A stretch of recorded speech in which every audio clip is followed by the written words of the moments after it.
من ئەبینم ئەم گەڵاوەریوانە چۆن سەما بۆ بارانەکەن.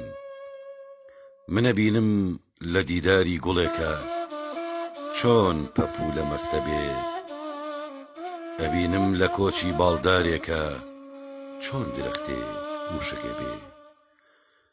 لە فارگۆنی یەکەم شەمە نەفەرە وەختێ بە تەنها بروسکە ڕێگای بۆ ڕووناگەکە. لە تاریکیکی سامناکە ون بووی، لە بیابانێکە دیارنەمایی خۆر تیا ئاوا نابوو. لە ڕووبارێکە خۆت حەشاردا لە هیچ پێدەشتێکە ناوەستا.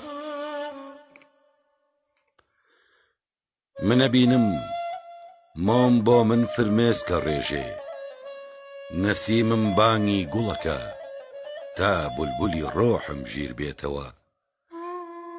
لە ئێوارەیەکی پرتەقاڵیدا بوویتە بە بووی بەفسانە. منم ویست پەنجەرەکانی بینین داخەم و زمان لەوتن بوەستێ. لە دوای تۆ بۆن لە باوەشی سنەوبەرە نەما، کۆترەکان لە گمەگم کەوتن، ماسیەکان بۆ دواهەمین جار چاویان لێگنا.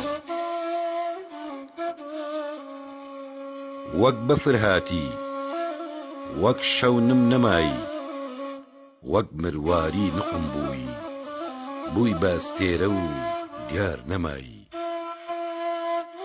ونبوونی تۆ گوڵزار ناڕازێنێتەوە، چاو شارکێت مناڵان کۆ ناکاتەوە.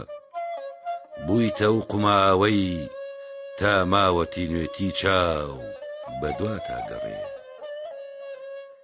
ئەڵێن زەمن دەرمانە، لە بێتۆییدا زامێکی زۆر گرانە. بێتۆیی لە تامی ژەهرەچێ، گەروی و شەش پیتی قوت نادرێ.